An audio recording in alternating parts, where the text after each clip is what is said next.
وګورئ پښتنو نوې کارنامه په جهاز کې راغله، یعنې په جهاز کې څه بله کارنامه کړې ده یار. دا ویډیو وګورئ.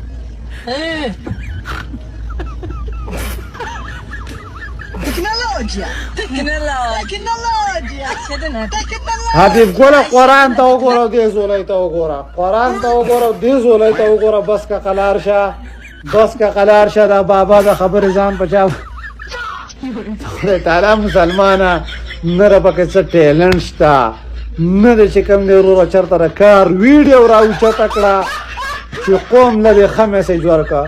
خو چې راځي ملک په دې په سر راغیستی پښتنو دنیا کې کارنامه وکړه، د کلي نه در په در شوي په جز کې تله سعودي عرب ته مسافرۍ له او بس هلته یې لډو مډو وکړو او سید حبیب دنیا په سر راغیستی له پښتون خو ترقي وکړه.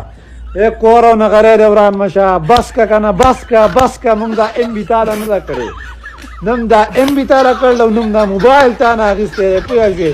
خو چې فیسبوک و دا وجوړوله سید حبیب به پکې راخوشئ.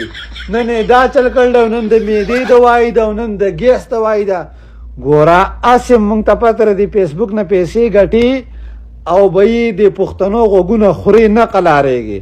بیا داسې کار وکړه نه مولانا خانزیب صاحب ویډیو را اوچته که، نه مفتي منیر شاکر صاحب ویډیو را اوچته که، نه منظور پښتون ویډیوګانې را اوچتې که چې د مولانا خانزیب صاحب د عثمان کاکړ څوک چې د پښتنو په حق باندې مړه دي، څوک چې د پښتنو په وسایلو باندې مړه دي، څوک چې د پښتون وطن په امن او په درد باندې مړه دي، هغه ویډیوګانې را اوچتې که او د قوم غوږونو ته یې ورسوه.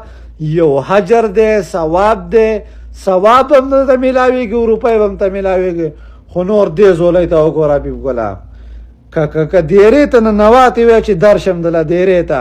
خو لکه بس که د خدای تعالی مسلمانه مونږ د ایم بي تاله نه ده کړې.